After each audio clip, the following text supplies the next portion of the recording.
Today on the Dolby Institute podcast, we're talking about writing with some of the top writers in the industry. With the recent resolution of the Writers Guild strike, it seems like screenwriting is on everyone's mind these days. So our good friend, Dolby Institute Fellowship winner and very successful storyteller himself, Carlos López Estrada, has put together yet another all-star panel of Hollywood talent to discuss how they've navigated the industry as screenwriters, television writers, and showrunners. Today's panel includes the writers of some of your favorite shows, including Grey's Anatomy, The Newsroom, BoJack Horseman, Westworld, and many others. These talented writers have not only enjoyed enormous success in our industry, but have also brought their fresh perspectives, which have been missing for a long time in Hollywood, including narratives that have focused on Asian Americans, women, Latin American, and Native Americans, just to name a few. This is another installment in our Satellite Sessions series, which were recorded as live webinars, which we're bringing to you now in partnership with Anti-Gravity Academy and the Coalition of Asian Pacifics in Entertainment. Once again, we are extremely proud to bring these conversations to you, filled with real-world advice, as well as the origin stories behind each one of these artists, all with the aim to provide essential knowledge for navigating the film industry as an emerging writer, filmmaker, and storyteller. Take it away, Carlos.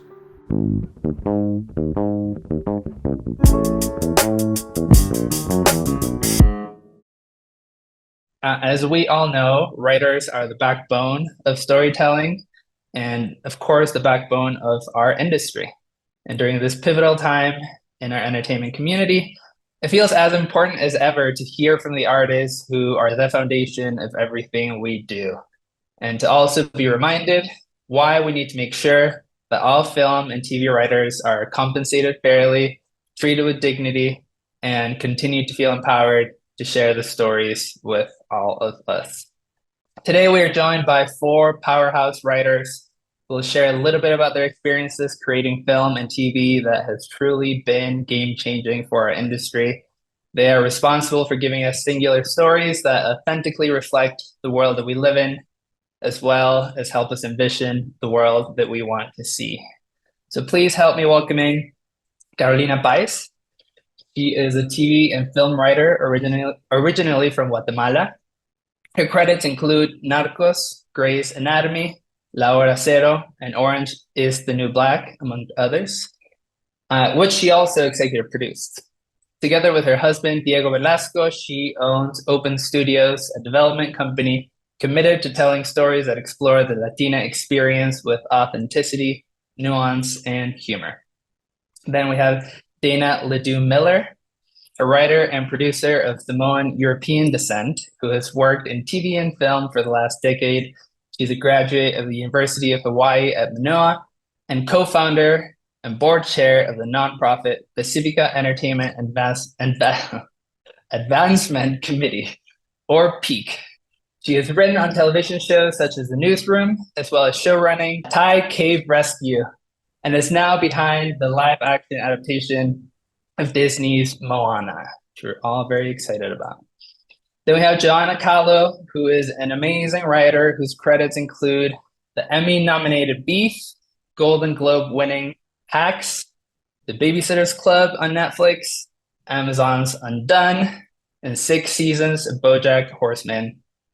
Great show. She's also co-showrunner, executive producer, writer, and director of FX's hit show, The Bear. Hello, Joanna. And last but not least, we have Charles Yu, who is the author of 4 books, including Interior Chinatown, which won the 2020 National Book Award for Fiction and was just adapted as a television show for Hulu, which he's also showrunning. He's been a part of shows such as American Born Chinese, Westworld, and Marvel and FX's Legion. His fiction and nonfiction works have appeared in The New Yorker, The New York Times Magazine, The Atlantic, Wired, among many other publications.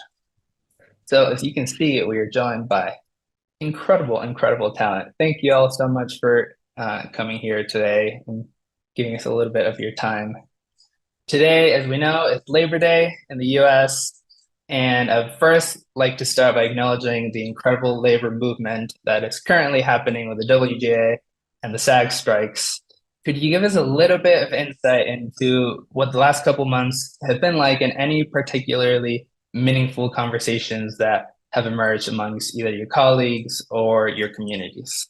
It's been a challenging few months, and I think we all know enough about it that I won't really go into the details. I think for me, what's really been kind of inspiring is to see how, it's hot labor summer, right? And it's not only what's happening with the WGA, what's happening with SAG, but also we're really seeing how labor movements are popping up everywhere. And we're really, I think, a lot of us for the first time appreciating the amount of change that has to happen, not just in our industry, but sort of worldwide as a culture, the gulf that exists between the people who make a company run and the people who are running a company is so great. And so much of the pay issues are even graver than what they are in our industry. And it's been really good to be able to talk about those, not only on the picket lines, but to see how they're popping up on the headlines. And I think one of the conversations that has really resonated with me that I've been hearing a lot is the realization about how vertical integration and monopolization has really created this unsustainable system. It's a model that puts profits over people. And it's really inspiring to see how so many of us are coming together across different industries to try to rectify this. And, it is my hope that we are powerful together and that we can actually put a dent on this and start to make some change. I think that's beautifully said. And I think like on my good days, I feel so proud and that also that it is this like moment for, like you're saying, for all of us to come together. And that's the only way that it's going to change. And I really believe in that. And I believe in the fact that we've all been pushed so far that we now have to push back. I think, I have real fears and concerns about the vertical nonsense and like how bad it's gotten. And I think, we appreciate all the support from everyone else for not just the Writers Guild fight, but the fact that these are like really, really bad, American problems at this point. And hopefully we're doing our part to make some changes. During this challenging period, what is one thing that gives you hope, or one thing that you've noticed just in terms of a shifting perspective around the importance of writers and their fair treatment, their fair compensation? Dana. I don't know if writers will ever get all the things fairly that they deserve, but what I have been really inspired by, and what I think is really important, is that so often we're in silos in this business and we don't interact with each other as much as maybe we should, because there's a lot of introverted artists out there. And I've just been really inspired by getting out on the picket line and just having kind of those barriers be dropped and having conversations with other showrunners and other writers and realizing like, oh, we've been through the exact same experiences and I had no idea. There's so many things that I've been through that I felt so alone in. And I think getting people together and actually having conversations has been really powerful and something that will hopefully sustain us moving forward, because I think there's a lot of people in this business that want things to change, but we didn't know who the other people were, and there's power in numbers. I totally agree with what Dana said. I felt a lot of things during the experience of production, and then I thought they were unique, and then reading other people basically having the same experience doesn't feel like a coincidence. It feels like by design. The other thing is I don't live in LA really. I live a little bit outside the bubble. And so like none of my neighbors or people I deal with daily, interact with daily, have any connection. Nice. But the thing they keep asking, well, one, it's nice because they're like, oh, this is what you do. Like you make the shows, and two, like, can you guys make some more shows? Like we want our shows. So that's nice. Like people are waiting for it when we get back to it. Thank you all for showing up and continuing to share your stories with us, because I feel like the more that we learn about them, the more we understand what it is to exist as a writer in our industry. and the many beauties, but also the many challenges that come with it. So thanks for showing up today. Much, much appreciated. Okay, shifting a little bit gears. For each of you, you've used your creativity and your platforms in ways that have changed our industry, right? Writing all kinds of groundbreaking stories that highlight perspectives that have been missing for a long, long time from TV and film screens. Can you tell us, and we can go around, whoever wants to start, tell us a little bit just about your journeys getting here, and specifically what it's been like to evolve from being an aspiring writer to a creative now who has agency and choice over the stories you want to tell and the material you want to share. It's interesting. I've always wanted to do the same thing. Like when I first got to LA, my brother's friend set me up with this producer. I think he'd done like Anaconda 2 or something on like a lunch to like, so he could give me advice on the industry. And he's like, the Anaconda franchise is wonderful. I just want to say that. I should give it a try. I have to admit, I never even watched it. We should bring it back. Let's do it. This is what we're doing next. Anyway, we went to lunch and he was like, so what do you want to work on? And I was like, I want to make independent, political, Latin American, revolutionary films. And he was like, wow, I don't think you're in the right place to do that. I think you're gonna have a very hard time making a living. My wife is a TV writer and, she says that's a really good way to make a living. Why don't you try that? And I was so offended. I was like, how dare you? I've got integrity and I have things to say. Cut 2-3 years of, PAing commercials and translating scripts and doing all sorts of stuff. And I was like, I have an idea for a TV show. And the Producers Guild was having this diversity initiative and they chose a few scripts. They chose 3 scripts. And our mentor at the time was an up and coming writer. She had a new show that was coming out and her name was Shonda Rhimes. And Amazing. So I really lucked out. And, I to be fair, I put a lot of work into that script and into that program because I knew this was my shot. And I stopped planning my wedding. I didn't sleep. I gave it everything. And she saw something in me and brought me on board onto Grace.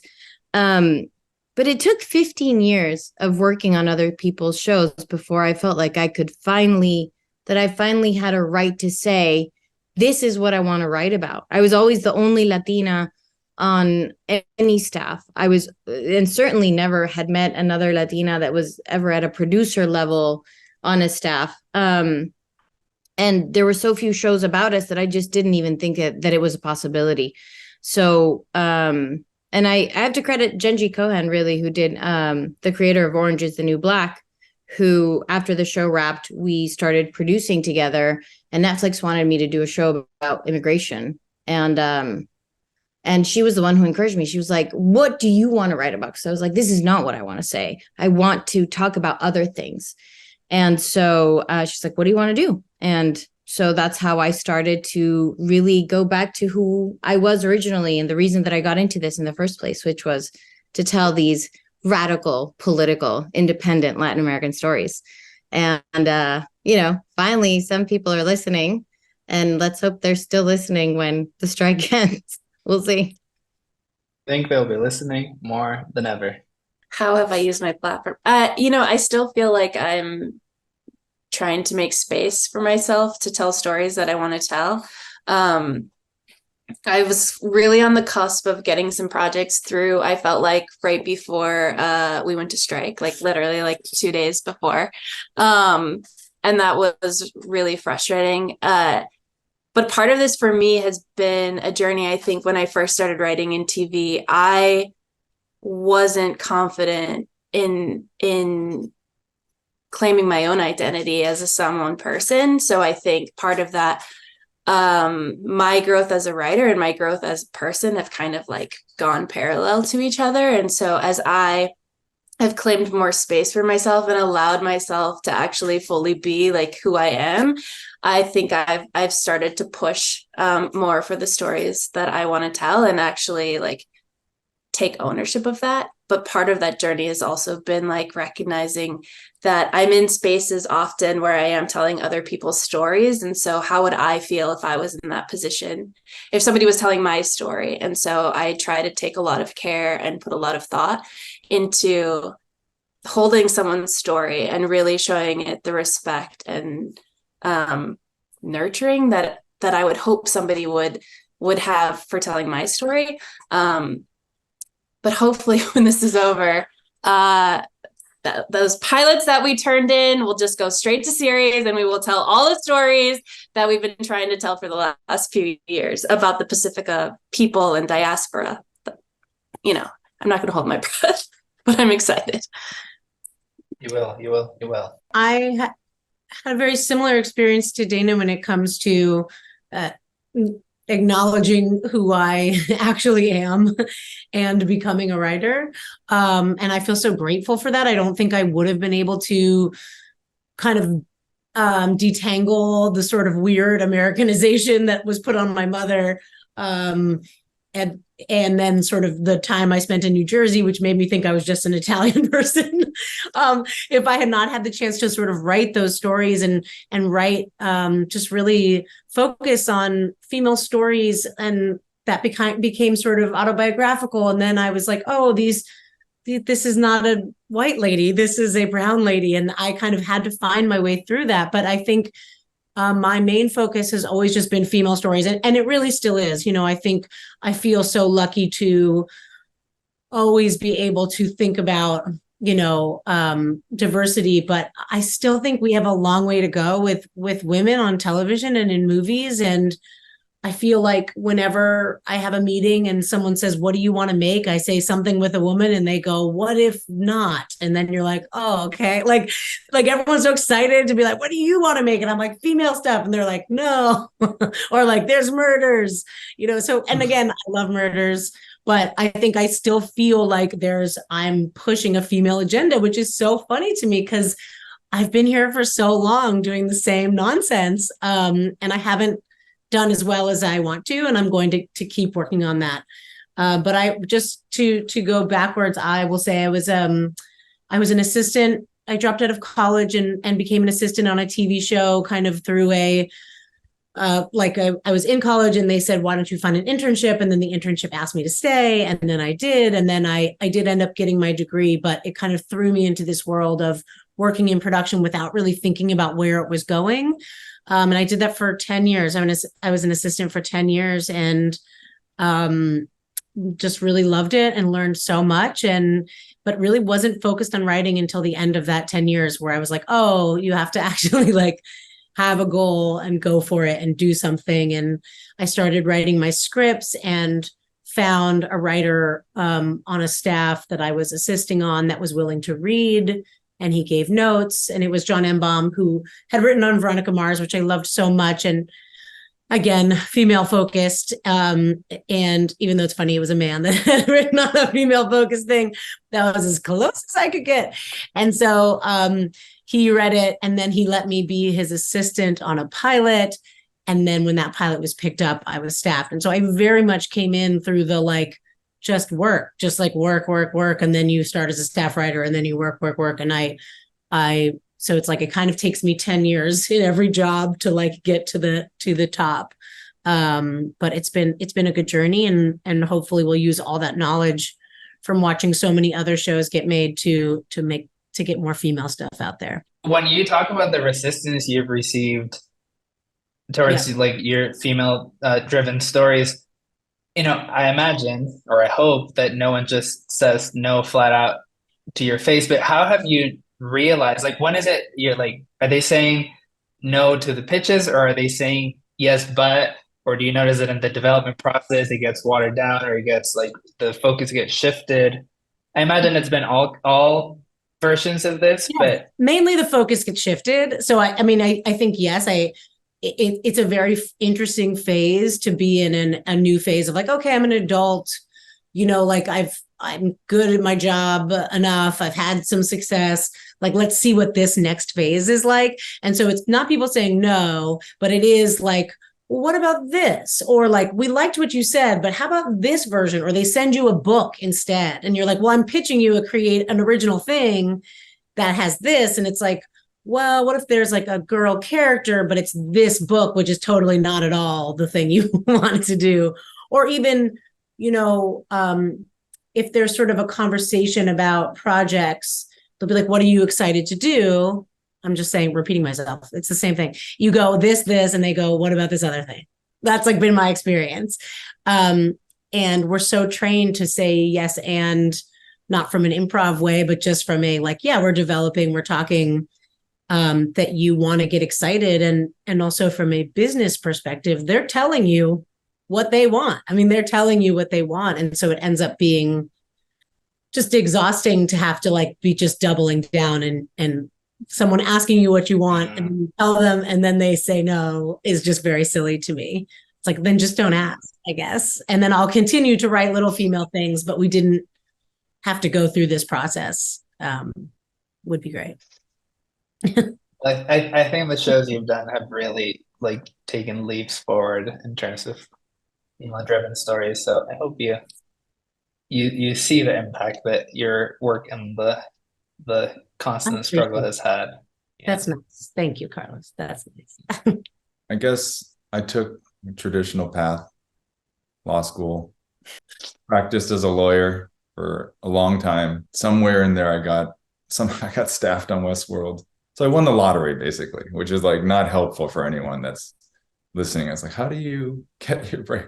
Just wait for 13 years as a lawyer and you will get a phone call one day. Wait, who is that phone call from? It was from my agents, but it was for like the showrunners of Westworld. I guess somehow I had turned up on their list. I assume you had agents for your other types of writing. Yes. Yeah.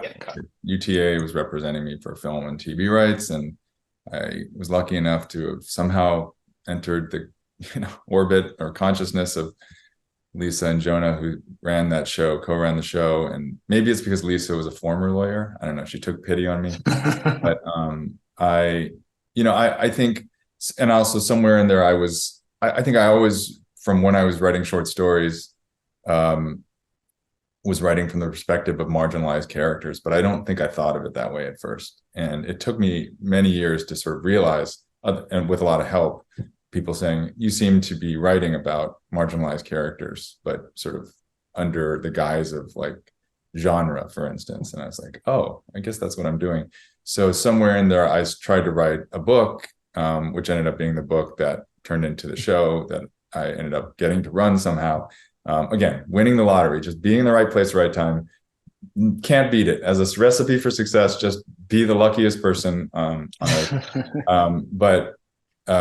Yeah, it took a long time. But so, I guess I didn't explicitly set out to write in like an Asian American voice or story. It just was something that grew organically from something that felt like, write the book that you want to read or write the show that you want to watch. I guess this was like sort of try to create the voice that you feel like is there somewhere, but hasn't been like given an outlet yet. So that was the main character of that book. So, I think that's sort of the path. And then, I don't know if other people feel this way, but the sort of imposter syndrome kicks in of like, am I really the representative of this group that I'm being asked to speak for? Do I really have the body of knowledge or just general intelligence or wisdom to be saying anything of use about this? But, I try to come back to not thinking about it as a platform for a message, but the story I'm trying to tell, the characters and sort of their inner lives, that sort of comes back to that. I think you started answering my next question, but I'll ask it. We'll go in reverse order. And if you feel like you've said everything you need to say about the matter, you can just pull a skip card. But could you talk a little bit about the different processes you follow for finding, or the way you have found stories, whether it's material that comes from a personal place, stories that you stumble upon, or projects or creatives that you've been paired with? Like, what goes into the decision-making process in terms of like, this story is worth pursuing? Is it instinctual, like guttural reaction, or do you put it through like an intellectual filter? So, okay, we'll start with you, Charles. And again, if you feel like you just answered that question, feel free to skip. I'll give you a short-ish answer. I think the first part is just to be real. At the beginning, and this isn't necessarily your question, but like when I'm getting staffed, it's like, who will hire me, right? I don't have any agency. And of course, there's still maybe some selectivity in that of like, would I be terrible at this? Could I add anything to that room?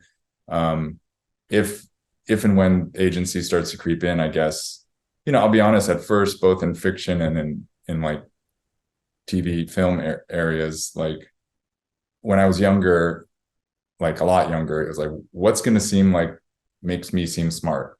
Like what I just wanted to be clever. That was like my 20s. My 30s was like, what would I be proud to show my kids or something, my wife, I guess. And then now I'm in my 40s. And it's like, what would I be willing to spend multiple years of my life on, because I feel the mortality. And so the clock is ticking. What is this worth it? Because it's going to be years of my life. In success, it'll be years of my life. So that's sort of my decision. Sorry to be such a bummer, but no. You're truth telling. All instinct, no intelligence is my answer. Like great.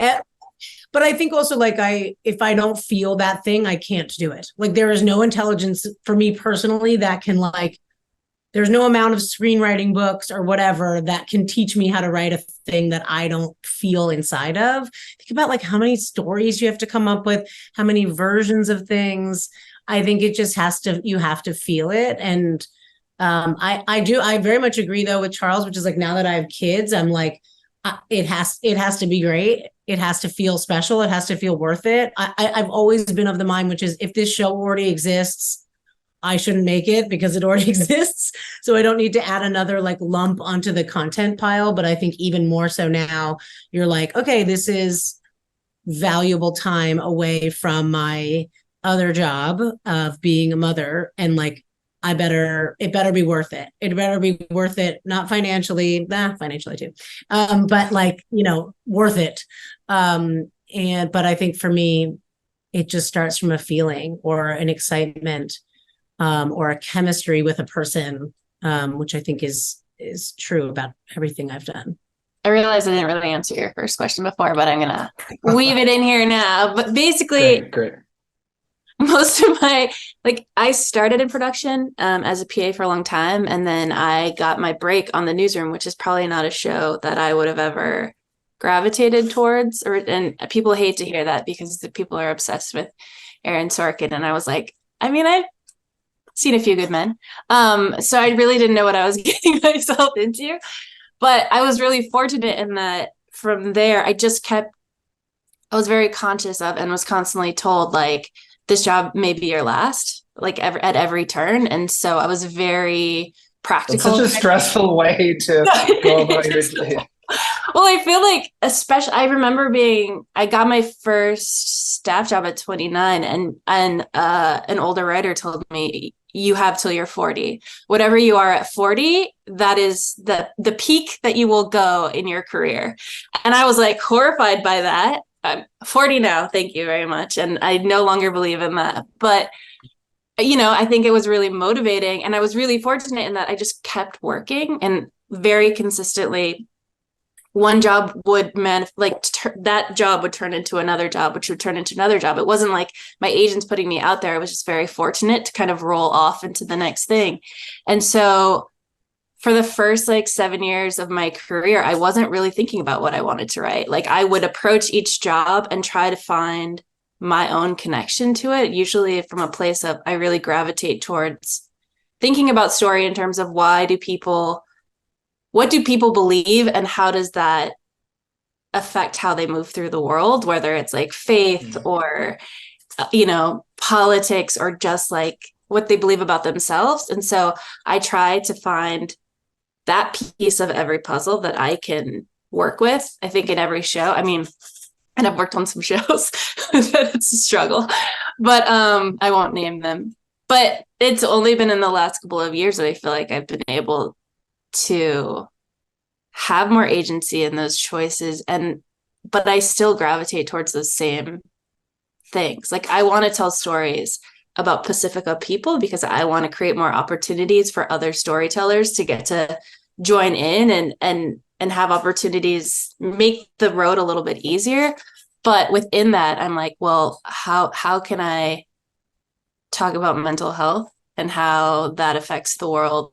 Or how can I challenge somebody's belief in something, no matter what it is? And so hopefully I'll get those opportunities. But I think you can find a point of empathy in every story you're telling. For me, that's really what's important. How can I empathize with even the worst person in this? And that makes it possible to tell even some of the dumbest things that I've had to write in my career. As I was saying before, like, to me, I've always really gravitated towards stories about history and politics, mostly because I feel like there's so many things happening out there, or that have happened out there, that we don't know about. And I would like to very naively believe that if more people knew, these things wouldn't happen again, or that they would be different, or at least that there would be a little bit more empathy in the world for other experiences.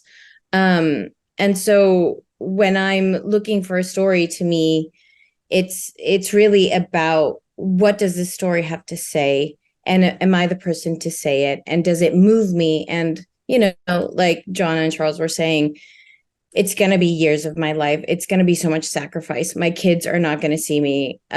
What is this worth it? Is this a story that I want to see on my tombstone?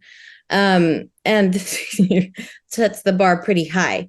But there are a lot of really great stories out there, whether it's that I heard it on This American Life, or that I read a book about it in college and it really stuck with me. Or sometimes I have producers that have approached me with a story that is so moving that I can't get out of my head. And I'm like, weeks later, I'm like, okay, that one, I can't see the world existing without this story out there. And so those are the stories that I'm gravitating towards and that I'm trying to bring to the world.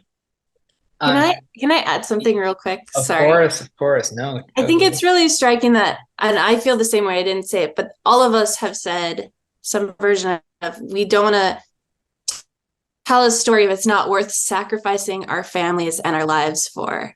And I think that's part of the issue that is at stake right now, that some people don't understand with the strike, which is that there is no boundary to this business, and we're asked to do things that are untenable for a single human being to do without giving up every aspect of our life. How is that okay? How is that fair? Like, how do you get the best creativity out of somebody when you're asking them to give up everything else? I have 2 little kids, and that's all I think about.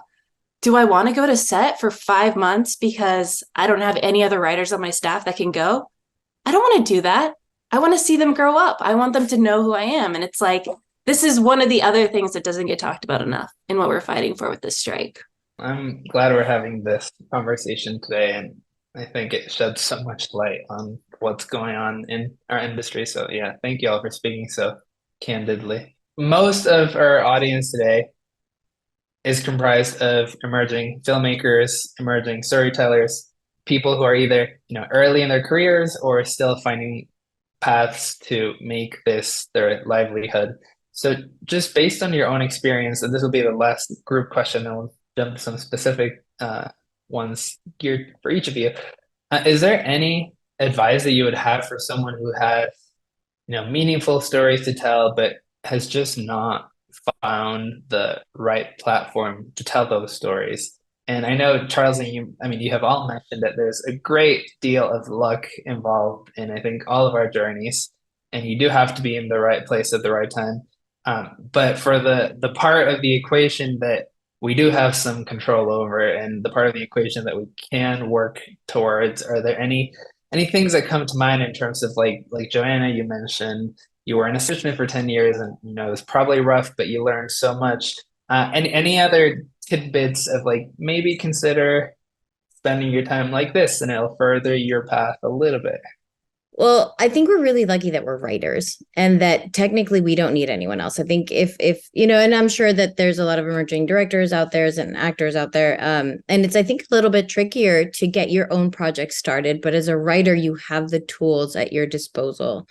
There's this parable that I heard once, and I'm gonna fuck it up because I'm sure that it was different when it was told to me, but this is what it's become in my head, which is that there was this king who wanted a drawing of a swan, and he commissioned this like artist, and the artist was like, I need this amount of money and I need 6 months. And so the king pays him and off he goes for 6 months, and then he comes 6 months later and is like, where's my swan? And the guy, takes out a notepad and draws a little swan and gives it to him, and he's like, what? I mean, I waited 6 months. I gave you all this money and it took you a second. And then he opens all the drawers, and there are all the drafts of hundreds and hundreds of swans that he had drawn. And it was like, to me, it speaks to our craft. Our craft is about how much time we put in, how much effort. And even if you don't have an outlet, you can still be writing and none of it will be in vain. Because not only are you becoming a better writer, you don't know if that is going to be the future success story, that script that is currently in your drawer. I just read that Bottoms, the new comedy that's coming out, was written right after NYU and was rejected so many times before, it finally made it. And so I think it's for a writer, I would say, write, no matter what else you're doing, write. This is why being a writer is so nice. You get to like talk to smart people. Like writers are so nice. They have like stories. They know parables.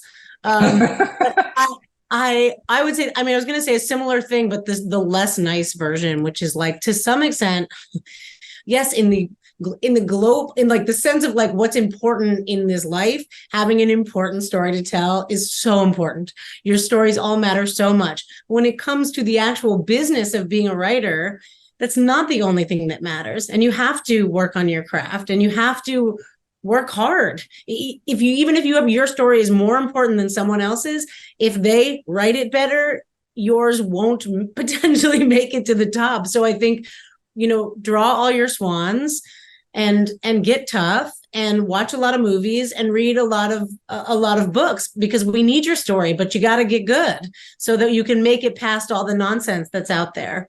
Also, I would say, I wish somebody had told me that 90% of being in this business is about selling yourself, which is something that doesn't come naturally to me at all.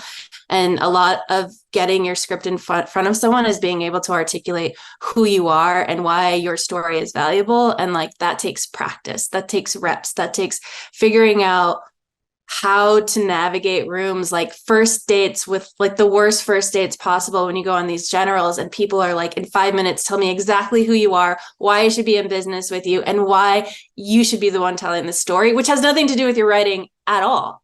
And it's taken me years to figure that out. I still have to work on it. And nobody told me, I thought I was going to come here and do some writing. Like, it takes forever to get to that part.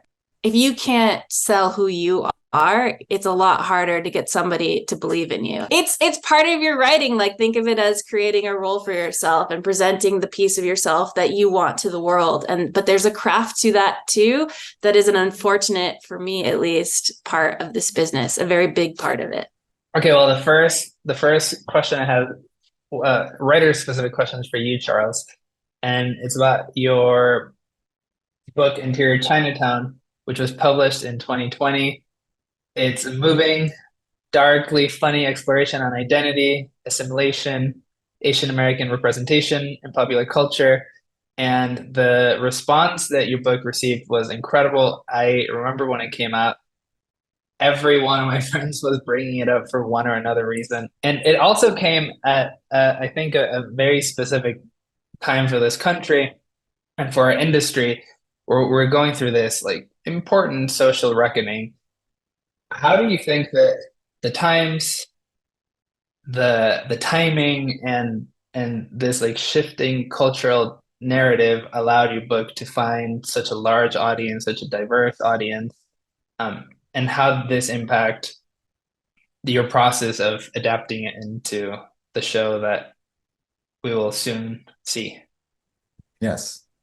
Yes, to all of that.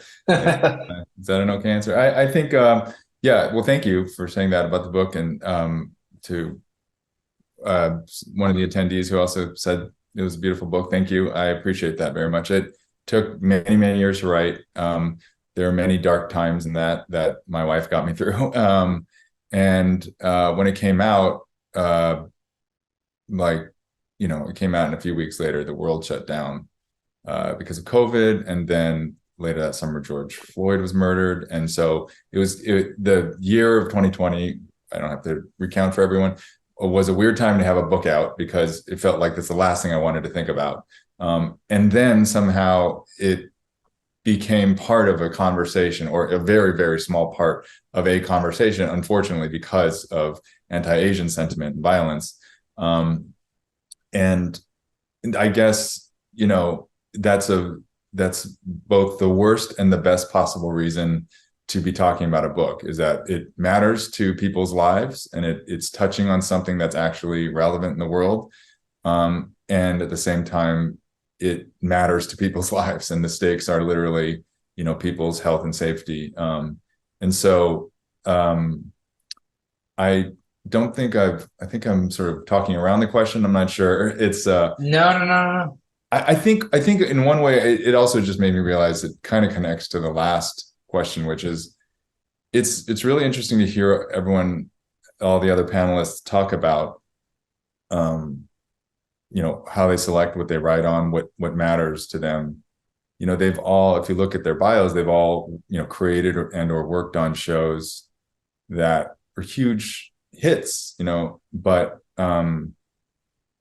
to my mind, if you looked on paper, wouldn't be immediately obvious. In other words, like they're not necessarily like dummy-proof commercial projects. It's not the what, it's the how. It's the how well it was written. It's how well it was told. It's that I think any story can be told that way. And so I guess connecting it to my book is there are many points at which I thought this book is for no one. It's too weird. It's very meta. It's like written as a screenplay. It's very weird, and it's in second person. And the only thing that could kind of keep me going throughout that was that I had to tell the story for the characters, that it was like the story has to tell itself. And I also think it in a weird way connects to your other question, Carlos, which is I also feel like I didn't have a platform for that. I mean, I had a publisher, so I guess that's a platform, but I'm glad that book didn't come out any earlier than I'm glad it took me that long to write, because if it had been second draft Goose, it would have been a disaster. If somehow I had convinced someone to publish any of the first 500 drafts of that thing, it would have been a disaster. I do think for an emerging filmmaker or artist, it sometimes is important to keep and I think I'm just repeating what Joanna and others said, but your platform and your voice at about the same level. You don't, if you're open mic night ready, then you don't want to play the arena, even if someone gives you the arena. You will get there if you keep working hard, but it's sometimes for your own good that you develop and for me anyway, define what a win is appropriately. Take a small win, make it about your work, not about because hearing you all talk is inspiring, and you remember, oh yeah, writers are artists and they're sincere and dedicated. It's not like this kind of stereotype from the movies of pitching something that you wrote on a napkin on the way back from your lunch. You know what I mean? That's not what any of these people are talking about. So I can't wait to see what you've done with the show, and I think it's going to come at a time where we really need to hear these types of stories. So I'm glad that you've continued to bring your stories into multiple mediums. When does it come out, by the way? Do you know? I do not know. Yeah. That is a big black box of mystery for me. Yeah. Well, so soon. Dana, you spoke a little about this a little bit ago. But in addition to your writing and your producing work, you helped found Peak to support Pacific creatives in Hollywood and to create more accurate representation for Pacific Islander representation. So can you just share a little bit about your experience cultivating this organization and how you see these efforts continuing to be pushed further in the next couple of years? For years, I was the only person from the Pacific in any of the rooms that I ever walked into. And my agents didn't even understand what that meant to be someone. They were like vaguely aware of Dwayne Johnson, but that was like all they knew. And that couldn't be less of my experience of the world. But I really wanted community, and I really wanted to meet other people. I went to film school in Hawaii, where everyone goes to film school. It's really well known for that.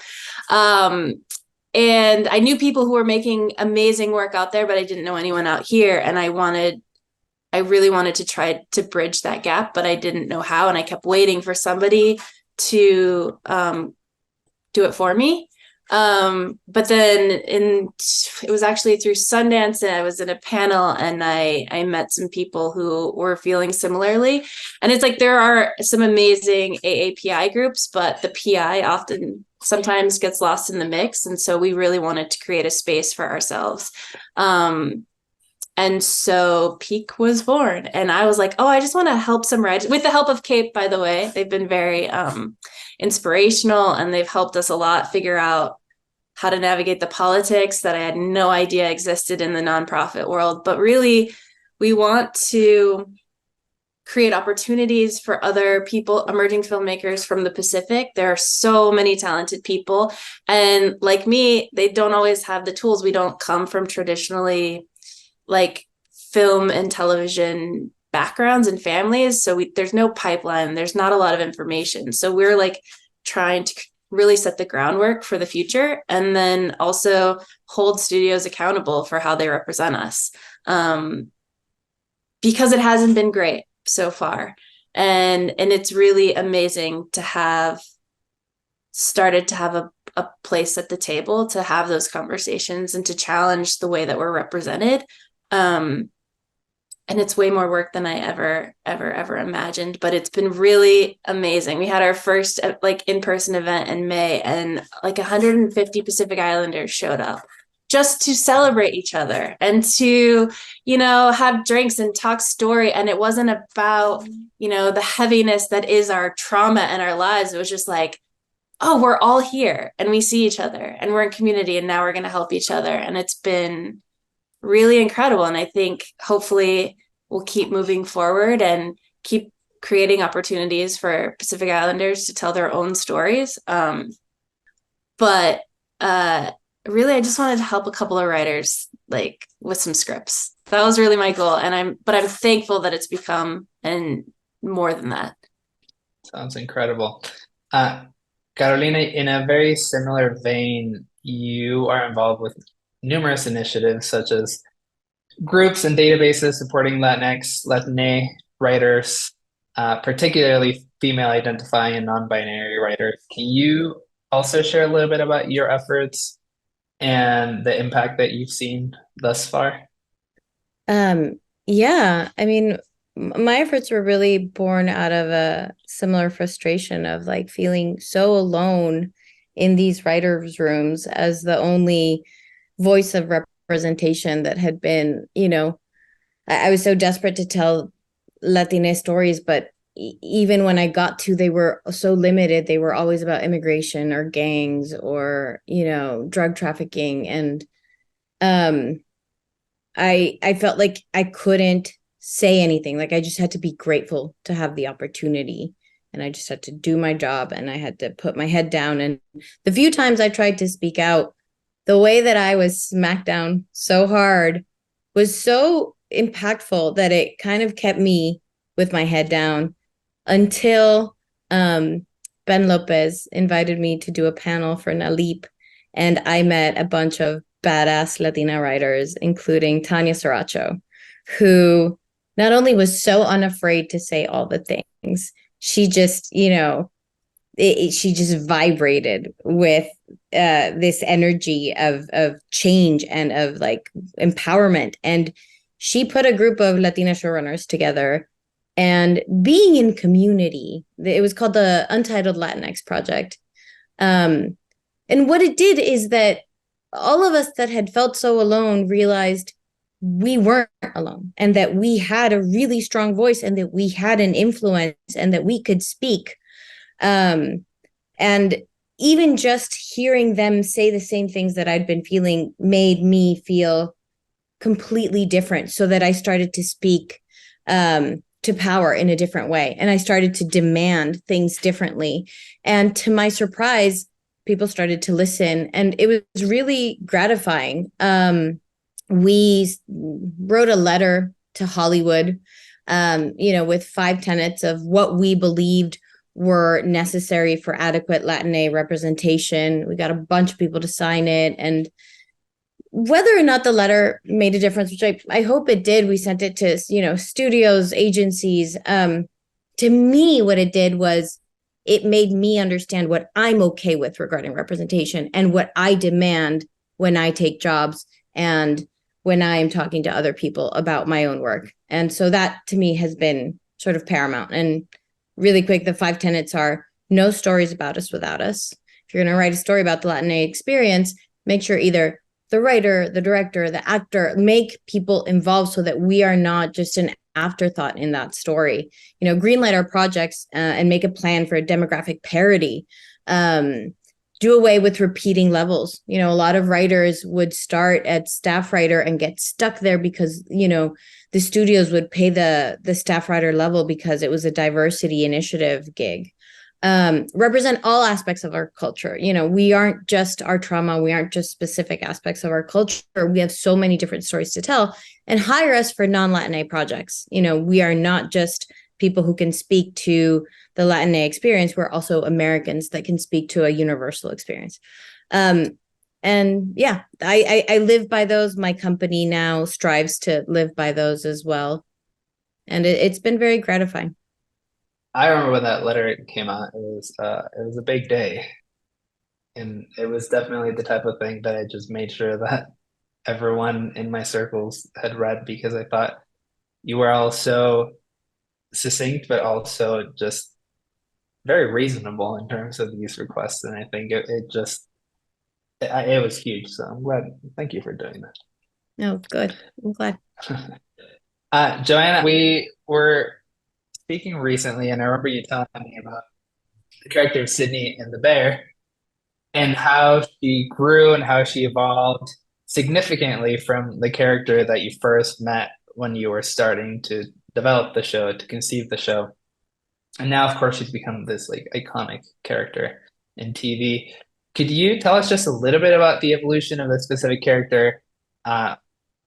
Maybe, why she's resonated so much with audiences, and if it's left you with any sort of takeaways in terms of how you now shape and develop characters. Just to give the background, when I came on to the project, it was a movie that Chris had written a long time ago, and then he had started to turn it into a show. And so there was 2 episodes that he had written, and then there were these little, these little episode ideas, and so many of them we used, or then we used some in 2 or whatever, some went away a lot. But he had so much great stuff. But the character of Sydney showed up, I think, in episode 3 in his thing. And for whatever reason, I was like, I like her. I was like, let's just move her up. Let's just move her up. But it wasn't about an idea. It just felt right to me that I was sort of this feels like really something. And I just kind of, again, followed that instinct. So I think I think I'm always just trying to get better at listening to the voice in my head that is telling me things. I think, obviously imposter syndrome, one of the best, hottest syndromes out there. Charles is talking about it. I think that's something I really struggle with, but to realize that was just a voice I heard in my head, and that it really resonated. Other people wanted to see her sooner too. They didn't know. They didn't know that they weren't going to see her for 3 episodes. So I'm really glad I listened to that voice. But I think it's probably more about just what I'm excited about, what I was excited to write about, and also conflict, just getting these two characters that were going to push each other. I mean, that's kind of a screenwriting thing more than a feminism thing. So I think both are alive in that moment for me. I think, we got really lucky then with the casting of Io in that it was sort of a different woman than I'd seen. I'm always trying to write a different woman that I've seen because I think they're, and obviously Orange is the New Black and all of Shonda's things, like these are such good examples of where there are a lot of strong women, but I think there's still kind of these archetypes and this idea that a character could be type A and also weird and also, nerdy and then also funny and then also angry and like just that she could have all of these things. That felt really exciting and a lot of that was alive in the writing but it only happened because of Io. Like she brought this next level to how funny she is, how smart she is, how angry she is. And so, I mean, I think that's an interesting kind of, again, the takeaway is try to get the best cast you can. And also sometimes you get lucky, which again is Charles's genius piece of advice. But I think the more we can try to like just follow the voices in our head that say, I haven't seen this, or I want to see this, or I'm really excited about this character, I think is something we can all move forward with.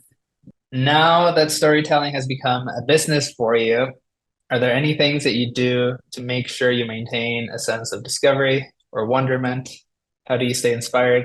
How do you try to break from the industry of it all and continue nurturing your storytelling spirit? I still love film and TV. Like I despite working in it, I'm jaded by it in certain ways when I'm at work, but I still love nothing more than going to an amazing movie and the feeling that it gives me. And I am so transported. And if anything, being in the industry and working in it for so long has given me such appreciation for things that are beautifully crafted. And when the twists are perfect or the character really just made me feel, I am so transported still. Like I still have that same awe. And I hope I always do. And I think if I stop having it, I might just stop doing what I do. I try to leave LA as much as possible.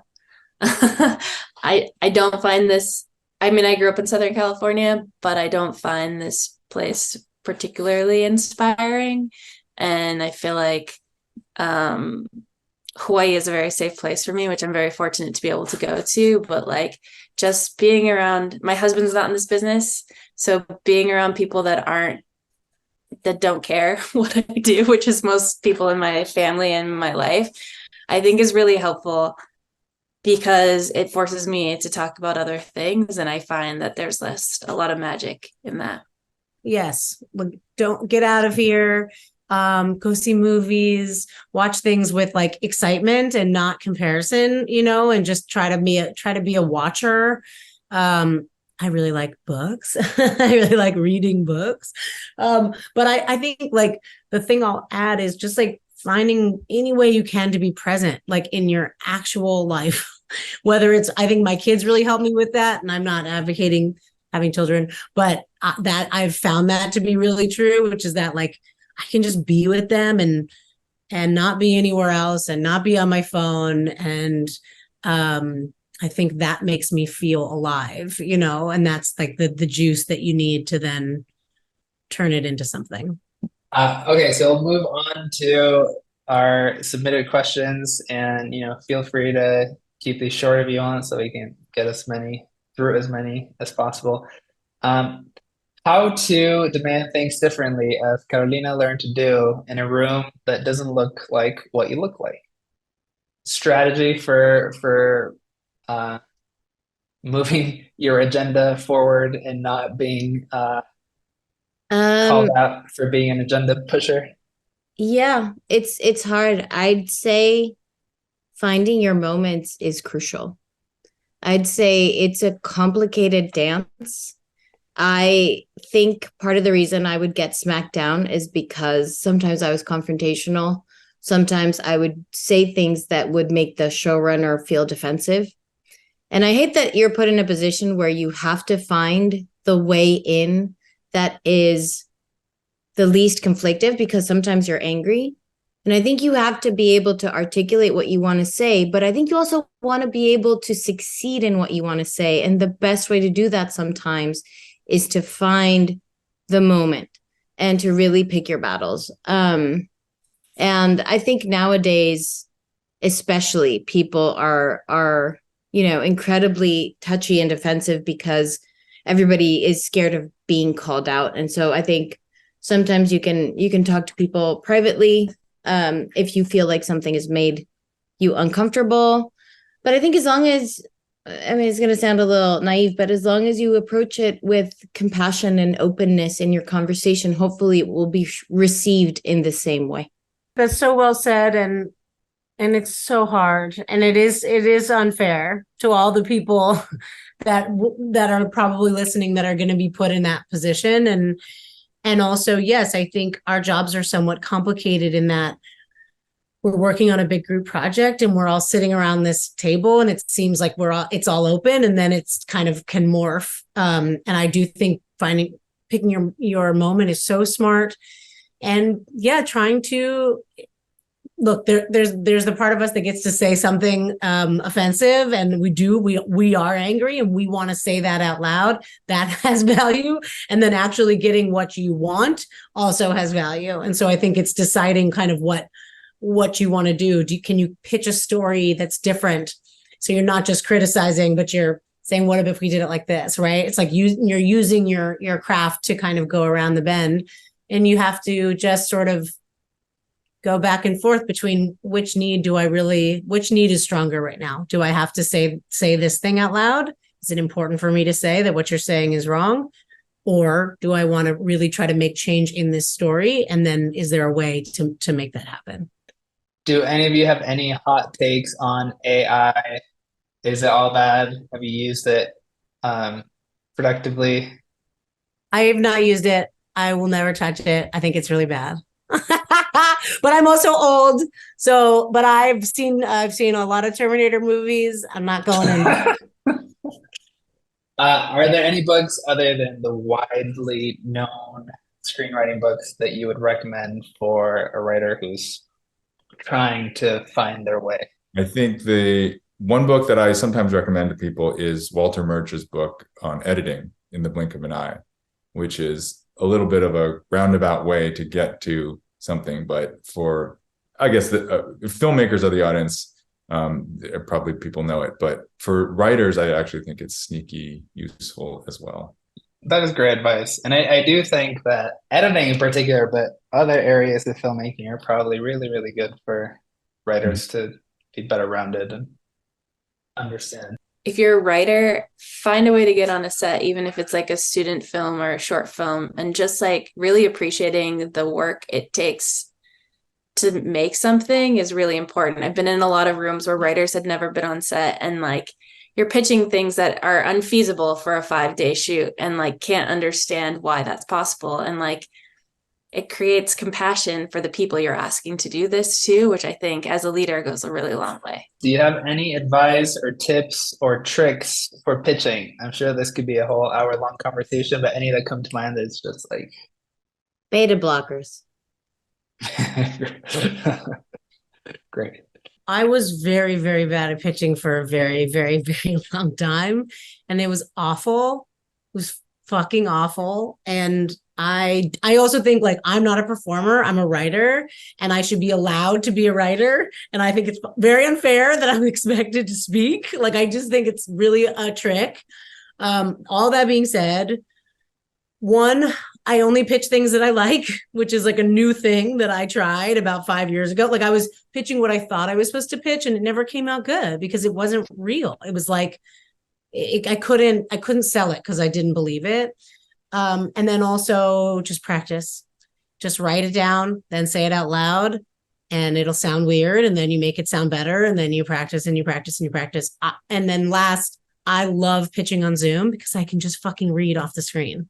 It has been like life-changing for me. I don't know what I'm going to do when they make me have to go into a room because it's such a cheat.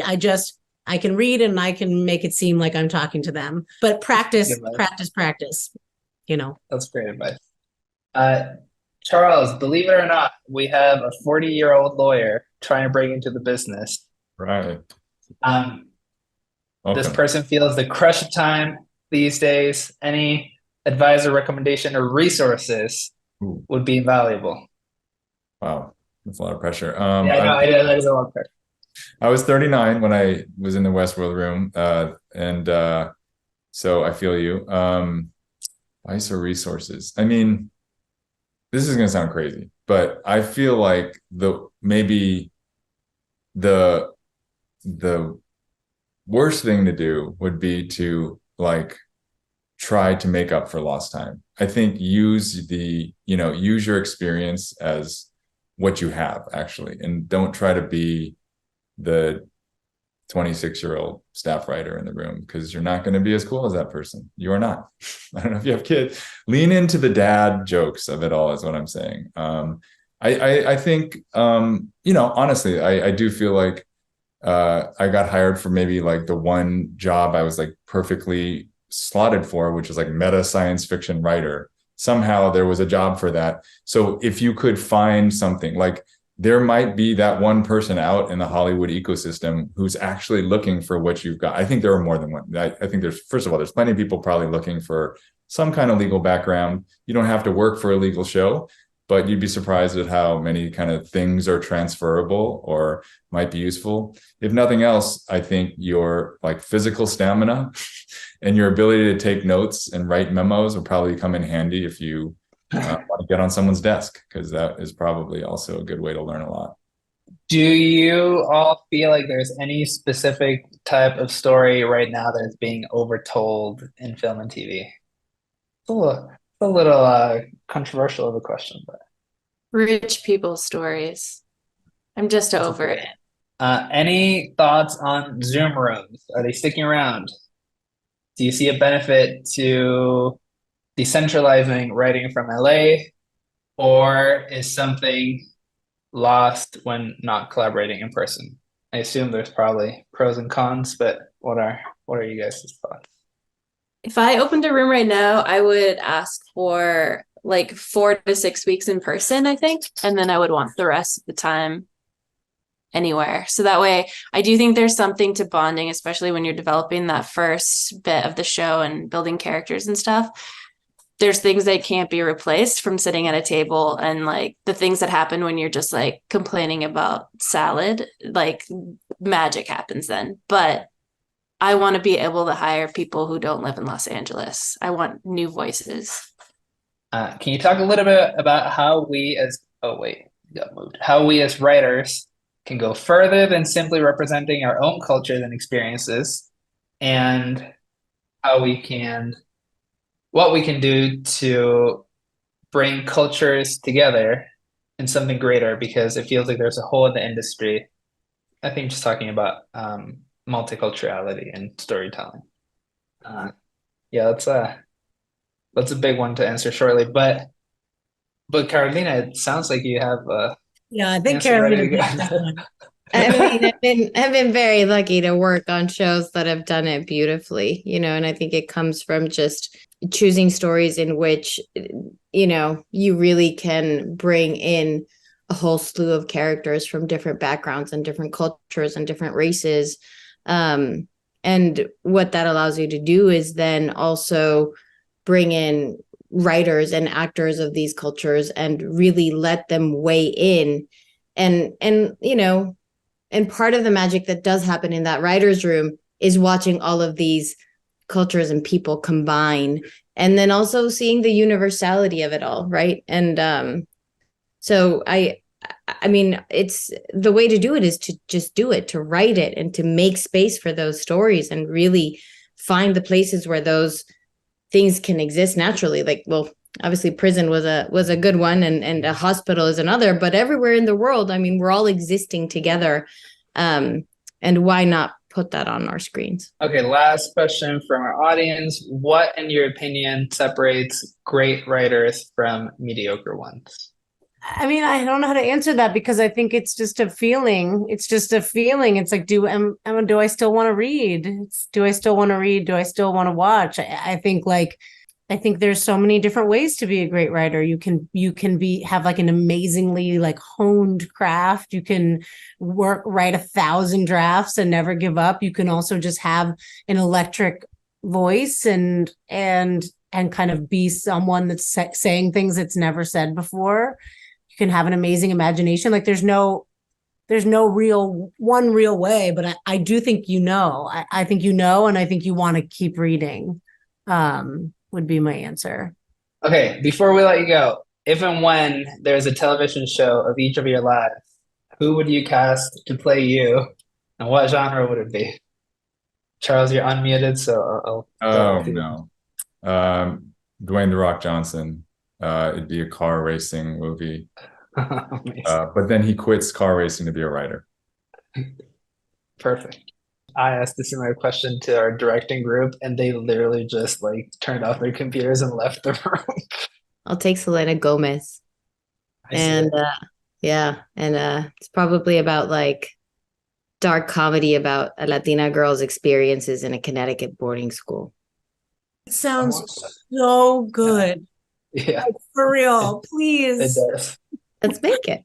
Please. Joanna, you and me, we'll talk after. I would love to. I'm so in on boarding school. Joanna?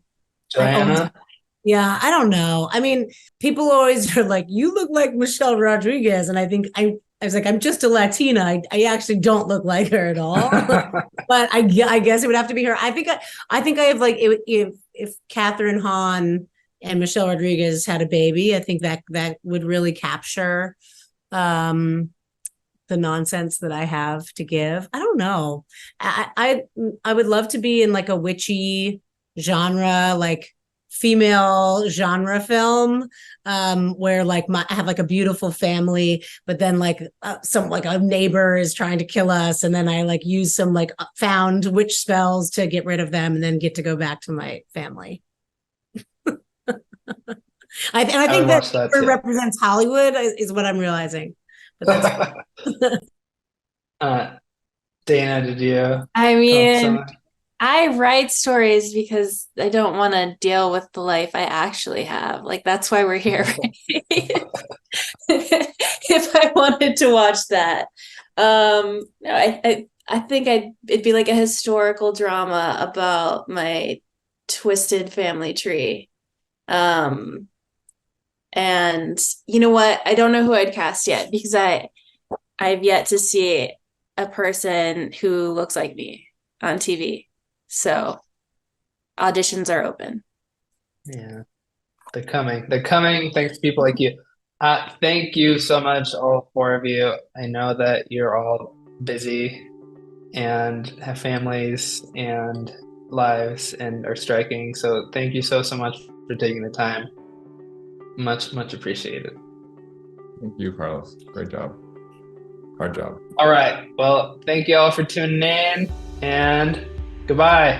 Many thanks once again to Carlos for organizing and moderating that incredible conversation, and to Carolina, Dana, Joanna, and Charles for participating. If you enjoyed this program, please stay tuned. We will be bringing you more of the Anti-Gravity Academy satellite sessions in the coming weeks. But if you'd like to tune in live and contribute some questions of your own, be sure to follow Anti-Gravity Academy online. You can find that link in our show notes. And if you'd like even more conversations with artists and filmmakers about how they use technology to tell their stories, please be sure you are subscribed to us, the Dolby Institute podcast. You can find links to our show on all the major podcasting platforms, including the video version on YouTube in our show notes. Or you can simply search for Dolby wherever you get your podcasts. And if you're curious to know more about the Dolby Institute, head on over to dolbyinstitute.com. There you will find information about all of our programs. You can access the entire library of episodes of this podcast, and you can sign up for our mailing list. Until next time, thank you again for joining us. This is the Dolby Institute podcast. I'm your host, Glenn Kaiser. Our producer and editor is Michael Coleman. Our executive producers are Amanda Schneider and Jack Ferry, with additional editing by Matt Nixon. Thanks for joining us.